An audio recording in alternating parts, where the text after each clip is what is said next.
Hello everyone, and welcome to our final lecture of History of the USA, when we're going to discuss the domestic policy of the US since World War II. And well, let's begin. So first, let us discuss the background, which is going to be pretty similar to what we have discussed last week. As you know, the US was a winner after World War II. They were the number one military and the number one economic power. They were producing 50% of everything that was produced of goods after World War II, so they were pretty dominating economically, and they were dominating militarily as well. They became a superpower in a bipolar world. So from the three points of the triangle, National Socialism, Communism, and Democracy, Communism and democracy remained, and the US became the leader of one of the blocs. The US also had a nuclear monopoly at the beginning, so they were militarily by far the strongest power. Well, as far as economics is concerned, the Great Depression was over. Although FDR's policies, the New Deal, contrary to what a lot of people said at the time, and some historians believe even today, lengthened the Great Depression. The Great Depression was finally over after World War II. And many people were talking about the American century, meaning they believe that the US is going to be dominating after this. And the big question was whether to revert to peacetime economy and risk another depression, or to keep up wartime production. If you remember, I told you that during the war, the US economy was largely ramped up by the government, and there was almost full employment because a lot of people, men went to war, and this is basically the situation at the time. And a lot of people felt that the result of World War I was the Great Depression, and they felt that if the US keeps up the wartime production, they might be able to avoid another depression. So the solution was to stay active on the world stage instead of isolationism, to start the Cold War, or at least to be in the Cold War against the Soviet Union, meaning to keep up wartime production. So basically, this is continuous after World War II. The US never decreased the military production after World War II considerably, so they still continued producing weapons at a massive scale.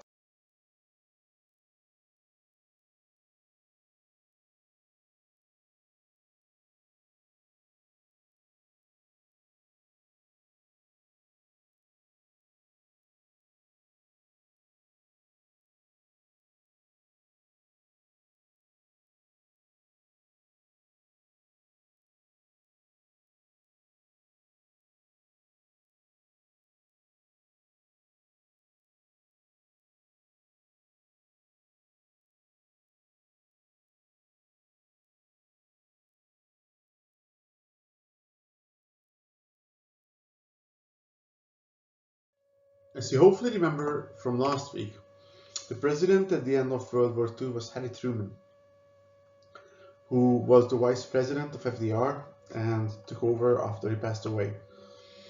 So one of the big issues after World War II was unemployment. Veterans return, what shall they do with them? Well, actually the fact was that women and black people who took the place of white men were often dismissed, so let go from the companies after the war, because the white men who came back took their original jobs back. But luckily there was economic growth, so the unemployment dropped quickly. So shortly afterwards, a lot of these people could go back to work. So Truman introduced a reform program, the Fair Deal.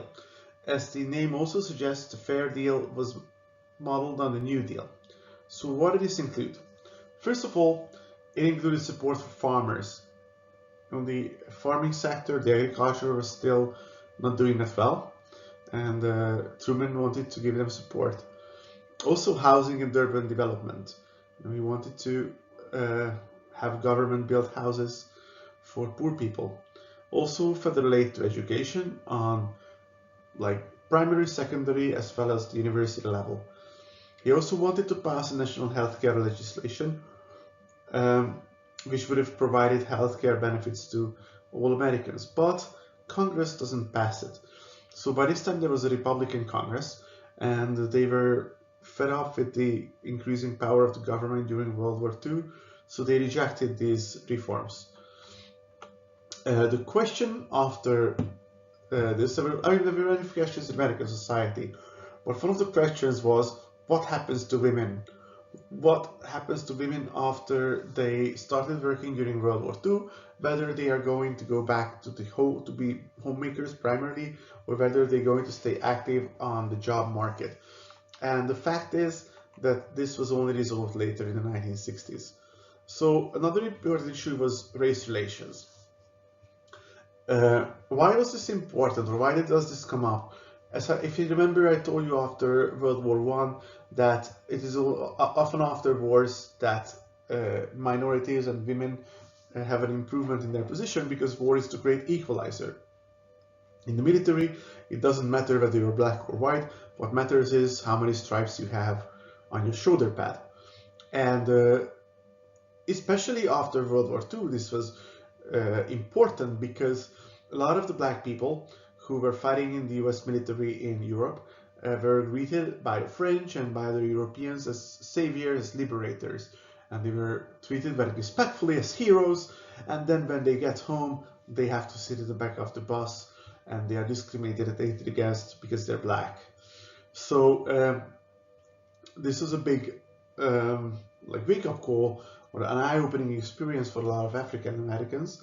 And also it was under Truman that the military became desegregated. It was one of the first federal institutions that was desegregated, so there were no longer separate black and white units. Also important events took place in sports. Sports became another thing that became desegregated. And if you think about it, it makes sense why. Because it's the same as in the military, it is the rank that counts. In sports, what they should be looking for is to hire the best athletes. So all it needed was one person to break this, this barrier. And after that, if the other teams want to keep up with them, well, they have to hire blacks as well. So Jackie Robinson is very, very important because he was the first African-American baseball player in Major League Baseball. He was a player for the Brooklyn Dodgers. If any of you are interested, there is the movie 42, which is about his life. It is actually I think 6 or 7 year old movie. It's not bad. So, and Jackie Robinson was treated as a second-class citizen. He couldn't go to the same dressing room in the South as his teammates and so on. So he was still a legend, and he's still a legend in baseball. So in sports and in the military were the first steps towards desegregation.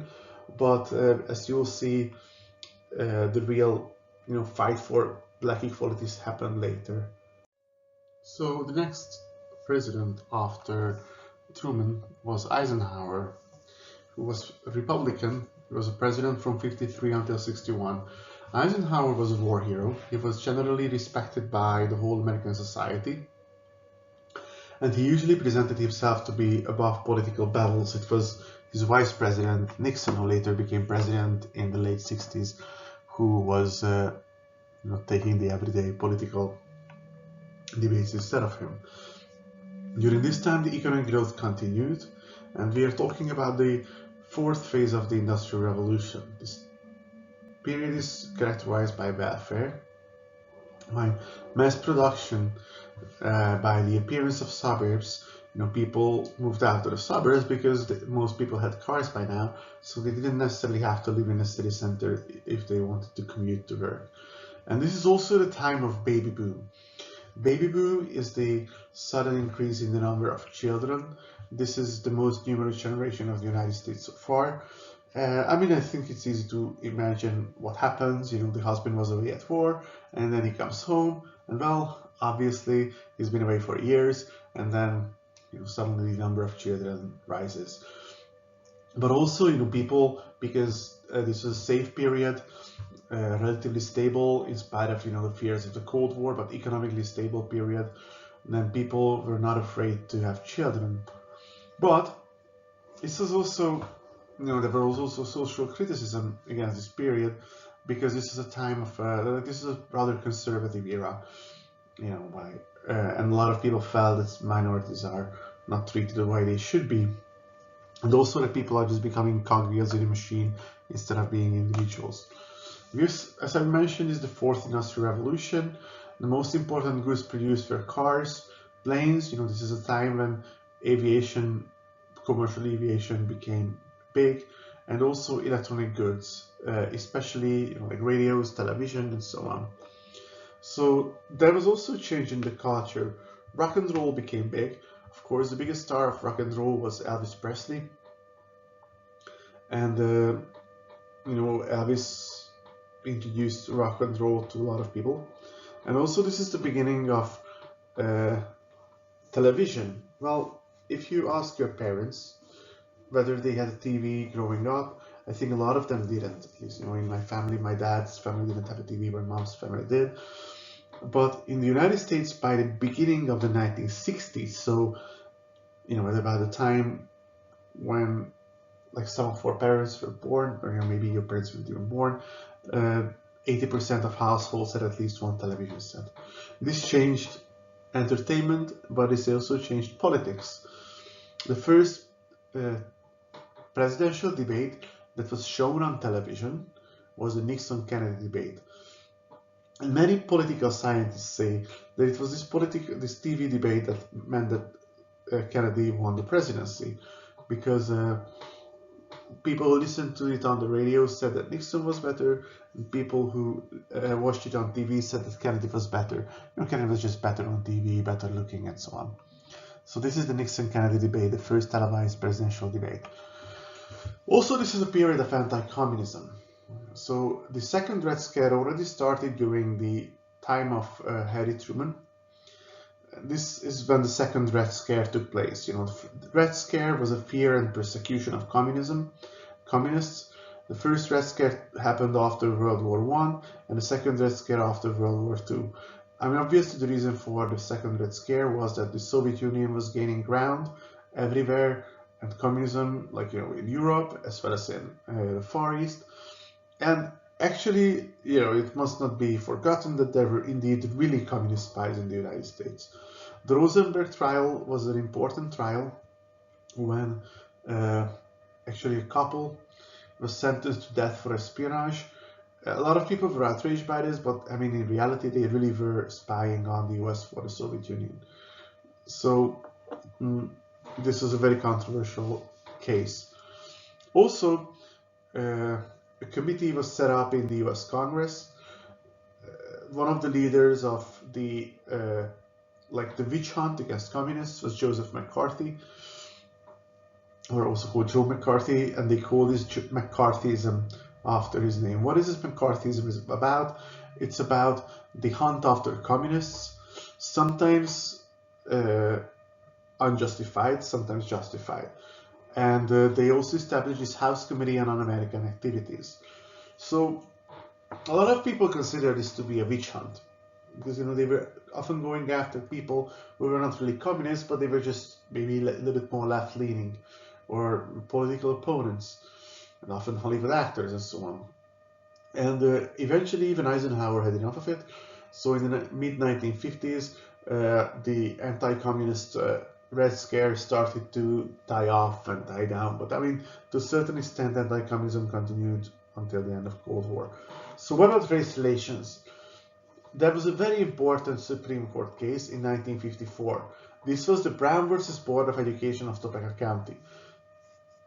I'm pretty sure that most of you remember this from cultural institutions, but just in case.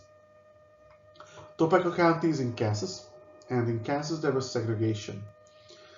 Segregation was constitutional according to a previous decision of the Supreme Court almost 60 years before, the Plessy versus Ferguson case, which said that segregation between blacks and whites is constitutional if it is separate but equal.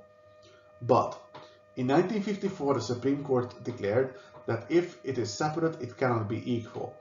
The issue was that Mr. Brown's, who was an African American, his child Linda Brown wanted to go to school on the other side of the street, but the school was not for black children, it was a white school, so she had to get on a bus and go to school in a different town. And this is why Mr. Brown went to court. And then this is when the Supreme Court declared this unconstitutional. So this meant that segregation in schools had to end. But this was moving very slowly. It took another at least 10 years before every school was integrated in the United States. And very often this required intervention by the federal government. Another important event in 1956-57 was a more than 400-day boycott, the Montgomery bus boycott. This was one of the leaders of this was Rosa Parks. Rosa Parks was an African-American lady, and she was a seamstress. And in Montgomery, Alabama, black people were required to sit at the back of the bus. And Rosa Parks refused to sit at the back of the bus one day when she was coming home from work very tired, and she was thrown off the bus because she didn't want to do this, and then she was fined, which she refused to pay, so she was eventually jailed for this fine. And this led to a big uproar, and a lot of African American organizations and pro-civil rights organizations went to Montgomery, and they organized a bus boycott, which means that black people and people who support the blacks were refused to ride on the public transportation system until it is desegregated. And this lasted for more than 400 days. And one of the leaders of this was Martin Luther King Jr., one of the leaders of the boycott, a Baptist preacher, about whom we're going to talk on the next slide. And just to close down this Eisenhower period, the Eisenhower period ended in '61 when Kennedy was elected. And very interesting that Eisenhower, on his farewell speech, he warned against the military-industrial complex, that it was dangerous. What is the military-industrial complex? It is basically a pressure group by the military and the industry that serves the military, producing planes and so on. And he was warning that they were becoming too powerful, and they were also endangering, influencing American foreign policy. The 1960s is often called WWII decade because of the many movements that were happening there. Let's begin with probably the biggest one, the civil rights movement. The aim of the civil rights movement was to end the Jim Crow laws, to end segregation, to end the discrimination in the South against African Americans, and to achieve full equality. Well, the most important figure here was Martin Luther King Jr., who was the leader of the peaceful wing of the civil rights movement. The peaceful wing was larger. They employed non-violent means to achieve their goals. For example, protests, boycotts, like the Montgomery bus boycott. They also had sit-ins. Sit-ins meant that black people would go to restaurants where black people would normally not be served and peacefully sit down and ask to be served. If they were refused, they just remained there until they were served. If they were thrown out, they would not resist physically, but then they would come back the next day until they were served. So this was a form of non-violent protest. They also had freedom rides, which meant that people from the North, mostly white young people, students who were sympathizing with the struggle of the Southern blacks, came down to help. And also it often happened that blacks and whites were riding in the same bus, which was, of course, against segregation. They were following the principles of Mahatma Gandhi, the Indian, the hero of Indian independence, and Thoreau, about whom you've heard. I think he was also preaching non-violence and resistance to the government. And Martin Luther King was the leader of this movement. MLK was a Baptist preacher, a Protestant preacher, so he was very close to traditional American values. And he was also a very smart man. He went to university when he was 16, and he received a PhD. So he was really, really smart guy. And he was also, the leader of many movements, including the March on Washington, which is one of the biggest protests in American history. And this is when he had his famous "I Have a Dream" speech. What was this "I Have a Dream" speech about? Basically, here he was appealing to American values. He was saying that America is about freedom and equality of opportunity. And when the founding fathers wrote the Declaration of Independence, they were promising an ideal, and that black people should not be allowed not to participate in this. So he was basically appealing to American values, showing that he's a good American, and that people should be, like black people should also be allowed to participate in the American dream. Unfortunately, Martin Luther King was assassinated in 1968 by white supremacists. Before that, he received the Nobel Peace Prize as well, and now he's, I think, the only American who has a holiday in his name.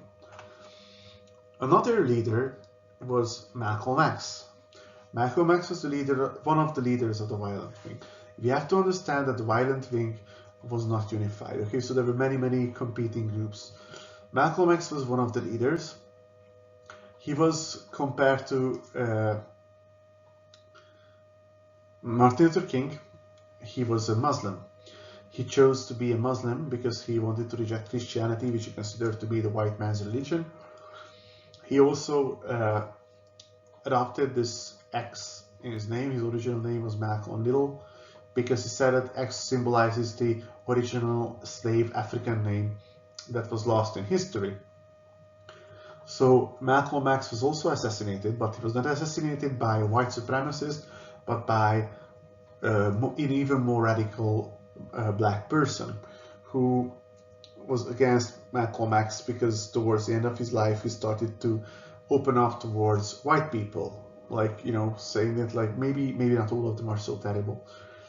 Some other movements were the Black Panthers, who were a paramilitary movement.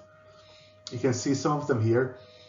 They were, openly carrying weapons, and they said that because the police doesn't protect them, they are going to protect the black community themselves. And also the black Muslims, who were basically, they still exist, but who symbolized, as Malcolm X did, like rejecting Christianity and rejecting Judaism, because they said that Islam is the religion of the non-white people. So the violent wing mostly rejected American values. Just like Malcolm X said, he said that white people are never going to accept blacks until they stand up for themselves and fight. So, yeah, we'll see what were the results soon. So in the 1960s, there was not only the civil rights movement, but there were other movements. One of them was the anti-war movement. The Vietnam War was raging, people were affected, and a lot of young people rejected the war and were protesting against it. One of this was draft resistance. You can see here, like, the bearded, long-haired gentleman is burning the draft. The draft was basically like calling them in to fight in the war, and a lot of people resisted this, which was punishable by prison. So a lot of them ended up escaping the country to Canada. The anti-war movement linked up with other movements, including the students' movement, and also a lot of the rock and roll artists participated in the anti-Vietnam War movement. The most important and best known example of this is the Woodstock Festival, which was a big festival basically against the war, but a lot of people participated. And there were many protests on campuses. The most notorious one is the one that happened at Kent State in 1970, which resulted in a clash between the students and the National Guard, who were called there to keep up the order, but eventually they ended up firing into an armed crowd because of a misunderstanding, and unfortunately several students were killed. And this was a very notorious event. But eventually, the anti-war movement had a great part in the fact that the US had to finish the war, thank God. Also related to this was the counterculture. These were people who rejected American culture and capitalism. They were experimenting with, socialist communes, or they were rejecting American values and so on. This is basically the sex, drugs, and rock and roll culture. Like hippies and all kinds of weird cults were involved in this. They were rejecting basic American values and trying to experiment with something else. Also important in the 1960s was the women's movement. The big question, as I said, was whether to work or to stay home. An important organization that emerged was the National Organization of Women, or NOW, and they were pushing for an equal rights amendment to be added to the Constitution, which eventually didn't happen, but it was still an important goal. One of the leaders of this movement was Betty Friedan, a feminist, and her most important book is The Feminine Mystique. The Feminine Mystique is basically about the issues of like how difficult it is for middle class women to be at home, and how they lose ambition, and how they end up very often being depressed and so on because of this. Another important movement was the environmentalist movement. Well, this was a time when people realized that pollution is not just cutting out forests, but polluting the earth is also dangerous. And an important voice for this was a woman called Rachel Carson, who was a biologist who wrote a book called Silent Spring. Silent Spring was against DDT. DDT is a pesticide. A pesticide is a chemical that is used to kill insects, to protect plants. And she was against the DDT because she was afraid that, rightly so, that DDT is going to end up in the food chain. So, the insects die and the birds get these insects and eat them. And, the birds are also going to die because of this poison that was originally used to kill the insects. And then it's going to get into the water and people are also going to be infected and so on. The title of the book is Silent Spring because she's talking about a spring where the birds are not singing.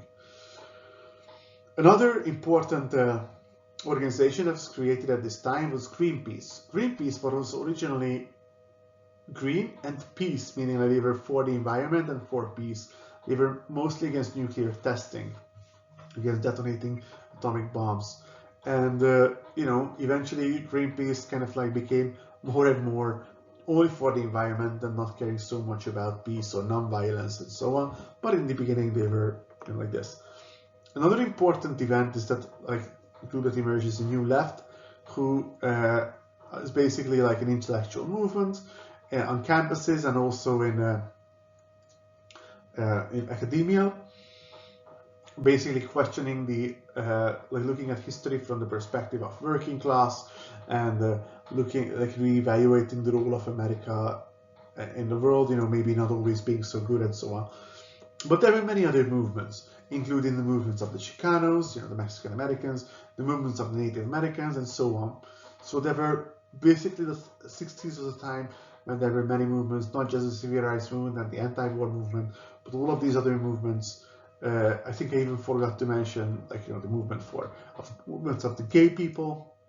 At that time, it was not LGBTQ, AIP plus so on, but it was just gay people who were fighting for equality and so on. Politics in the 1960s. So let's see how politics reacted to these changes. The first president in the 1960s was John F. Kennedy. Kennedy, who was a Democrat, was assassinated in 1963. And well, we still don't know why he was assassinated and how. Hopefully we're going to find out in a few years when the classification is over. There were many people who he ruffled the feathers of a lot of people. So just to say this. He was followed by Lyndon Johnson. He was also a Democrat. He was the vice president of Kennedy, and then he was elected in his own right after the end of Kennedy's first term, so in '64. Johnson also had a reform program. This was Great Society. The biggest steps in the Great Society were in civil rights. There were two Civil Rights Acts in '64 and '68 that were especially important because they basically banned and ended discrimination to a large extent. And another important was the Voting Rights Act in '65 that strengthened the already existing right of black people to vote, although it was ignored many times by the Southerners. But the Voting Rights Act was basically against this. And also in 65, the immigration reform was introduced, the quota system was put down, and a different type of immigration system was put up. Also, Johnson declared war on poverty, and one of the steps of the war on poverty was the Economic Opportunity Act. Unfortunately, the war on poverty was not exactly successful in every way. I mean, like, there are still poor people in the United States. It kind of, the result of it was that it shows that basically, just giving poor people money is not necessarily helping them in the long run. Also, there were healthcare reforms. Universal healthcare was still not introduced. I mean, it doesn't exist in the US today either. But Medicare was introduced to care for old people, and Medicaid was introduced to care for poor people who were not able to pay for medical costs or to buy health insurance. Johnson also introduced educational programs from primary school through secondary school until college. So evaluation, the programs were not very successful as a whole. Although the Civil Rights Act was successful, but many of these programs, especially the war on poverty, were very, very bureaucratic. A lot of the money was lost on setting up this office and that organization and so on, instead of going to the people who really needed it. So let's look at the 1960s and 1970s. Most people were really, fed up with this turmoil by the end of the 60s.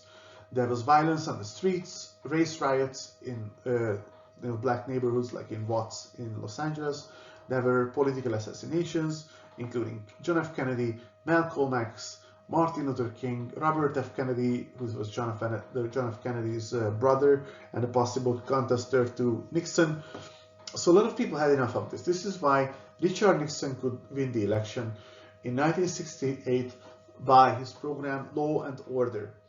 And he claimed that the silent majority, the people who are maybe not out on the streets protesting, but they are, the majority of the country, were tired of violence, tired of turmoil, and they wanted peace and law and order. So Nixon introduced welfare reforms. Actually, a lot of people expected him to be very radically right, but he was actually kind of moderate Republican. He also established the Environmental Protection Agency that is still exists in the United States. But in the 1972 election campaign, he was involved in the Watergate scandal. What was this about? Well, the Watergate building is an office building in Washington, D.C. This is where the Democratic National Congress, the political opponents of Nixon, were having their campaign headquarters in the election campaign of 72. And there was a break-in into the Democratic National Convention's offices, and some people placed listening devices there. Well, it turned out that these people were actually connected to President Nixon's re-election campaign. Although Nixon claimed that he didn't know about this, and probably he really didn't, when he found out, he tried to stop the investigation so that there would not be a big scandal. But in reality, he just made matters even worse, because instead of just his subordinates being punished, it was him who got into real trouble. And in spite of the fact that he managed to come to peace in Vietnam, he had to resign over Watergate in 74. Impeachment was on the books. He would have been impeached and probably would have been convicted, but he decided to resign instead. Because this way, I mean, look, his presidency was over one day or the other, and he thought that if he resigns, then maybe he can just leave the office with dignity instead of the whole country and the whole media just talking about what he did for weeks or even months as the impeachment trial goes on, and then having to leave the office anyway. So he decided to leave. This way, his vice president, Ford, became the president, and Ford actually pardoned Nixon for all his crimes, because otherwise Nixon might have ended up in prison. So the 1970s was called the Me Decade, turning away from politics. I think it's pretty understandable that after the 60s with the Vietnam War and the Watergate scandal, people had enough of politics. So they were basically voting for pretty like gray politicians, meaning they were not that powerful. So Ford and Carter were the presidents in the 70s. So people were disillusioned with politics. They were looking inside rather.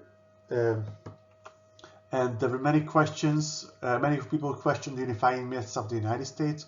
So they were looking at the country increasingly as a salad bowl instead of a melting pot. You know, like instead of looking at a big common American identity, people were discovering their roots, where they came from, where their family was from, and so on. So Ford and Carter, the Republican and the Democrats, were both outsiders. They were not part of the big party establishment. At the same time, there was a rise in conservatism. The new right appeared. So this was a movement, like an intellectual and political movement, not yet manifesting in electoral politics. That only happened under Reagan. Evangelical Christianity was on the rise. You know, this was a minor like bump in religiosity in the United States. The intellectual background of the new right was on the way. And there were neoconservatives, intellectuals, academics, and thinkers who were more conservative. And at the same time, in the 70s, was economically not a very good period. There were oil crisis in 73 and in 79 because of the Arab-Israeli wars. The US is supporting Israel, and the Arabic countries declared an oil embargo that really affected the US economy. So the 1980s. The 1980s was characterized by the presidency of Ronald Reagan, who was a Republican. Reagan basically was a product of this new right. I mean, he's been around. He used to be a Hollywood actor. He was very popular. He had a very good humor, and his enemies often underestimated him because of his perceived simplicity, but he was actually a smart guy. So what he was promoting were traditional values: God, family, and country. He was promoting conservatism and anti-communism. We are also witnessing the time of a religious revival with evangelical Christianity. What I show you here, this is the largest glass structure in the world when it was built. This is the Crystal Cathedral in Los Angeles. This is basically like a mega church. You know, this is a time when these televangelists were popular, and these mega churches were built, these new Protestant evangelical sects. In economics, Reagan was promoting free market solutions. They called this Reaganomics, with tax cuts and welfare cuts, but at the same time there was a rising national debt. And the United States also entered NAFTA, North American Free Trade Association. Yeah, I mentioned that for tax cuts, but welfare cuts. And at the end of the 1980s, the Soviet Union collapsed, which was an unexpected event that the Americans were not prepared for. So the 1990s was characterized by George H.W. Bush and Bill Clinton. The US was number one economically and politically as well after the end of the Cold War. Now that the Soviet Union, their biggest enemy, was gone, and this is a time of globalization. You know, like American influence is spreading all over the world. The Americans are intervening everywhere in Iraq, in Yugoslavia, and so on. Also, we can witness the beginnings of the internet. This is the time when the internet appeared, first just as emails and the very simple websites. Also, multiculturalism became even more prominent than in the 1970s. People were discovering their roots, and also this was the rise of political correctness. The racial divide in the US was increasing because of this multiculturalism as well. A good example of this was the O.J. Simpson case. O.J. Simpson was he's alive, he was a football player, a black guy, who was accused of murdering his wife, and he was acquitted. He was found not guilty, and it's because the jury was majority black, and his lawyers managed to present this as if it was like a witch hunt against a black person. Whereas later it turned out that he did indeed kill his wife. So a lot of people were upset about this, that they thought that like he managed to only get away because he was black. And also there were several race riots in the United States at this time, in Los Angeles, in 94 and so on. So another thing that I want to mention is that Clinton was impeached because of a sex scandal because he had an affair with the intern Monica Lewinsky, like a young woman. Clinton was already like in his 40s or 50s. She was just like 20. So he was not impeached because of his the affair, but because he lied about it under oath to Congress, and the impeachment was unsuccessful. So the 2000 and 2010s are characterized first by the president of George W. Bush, who was a Republican. Quickly at the beginning of Bush's presidency, there were terrorist attacks of 9/11, so 2001, the 11th of September, terrorist attacks on the two World Trade Center towers and the Pentagon, and this really changed the United States, probably forever. The USA Patriot Act was passed, which allows the government to spy on its own citizens, and the Department of Homeland Security was established.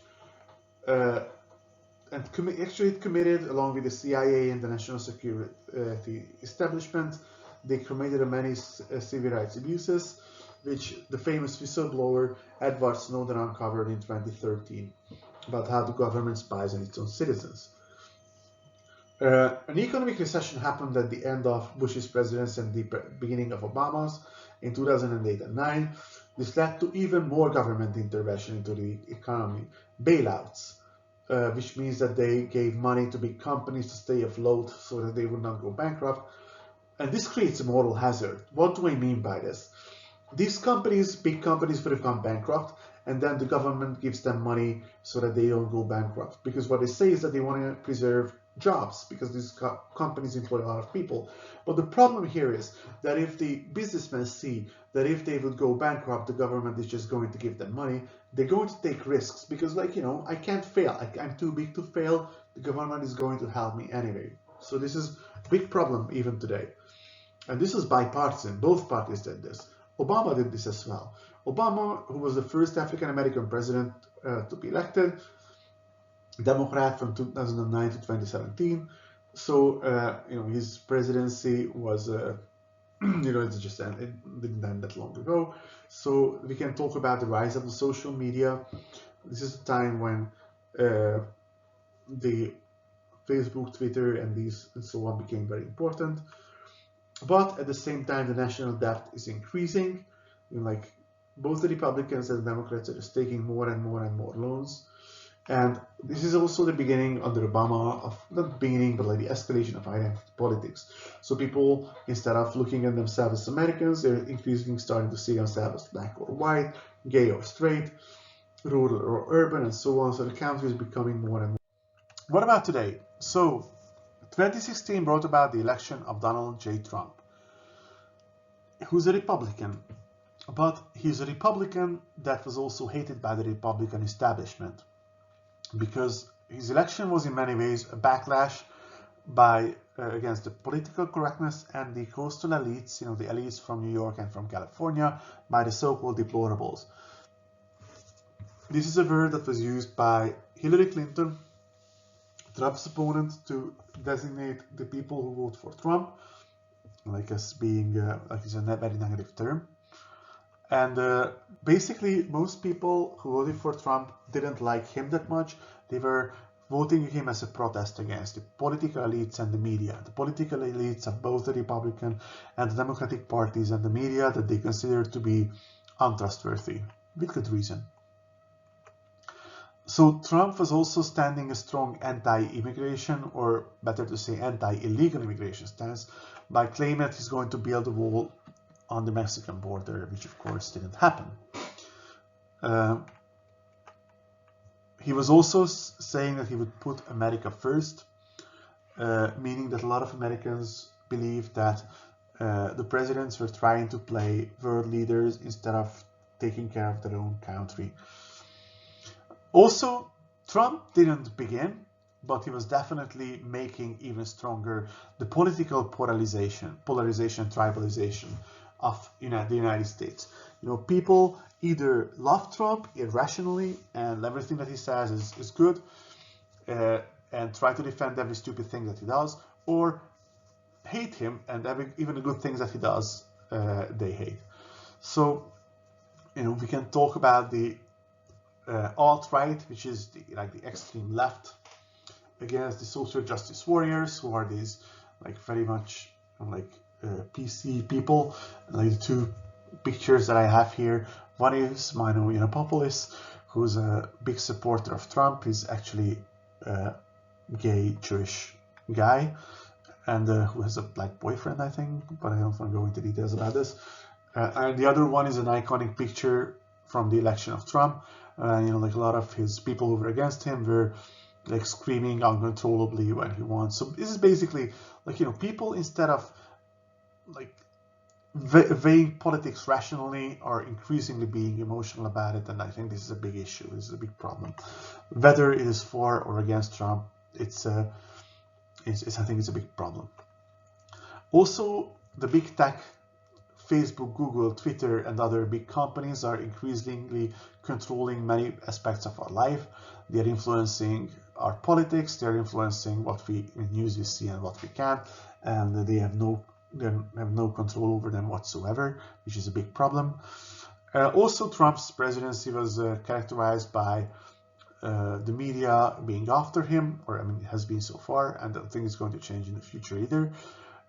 For years they were saying that Trump was basically president because Russia helped him.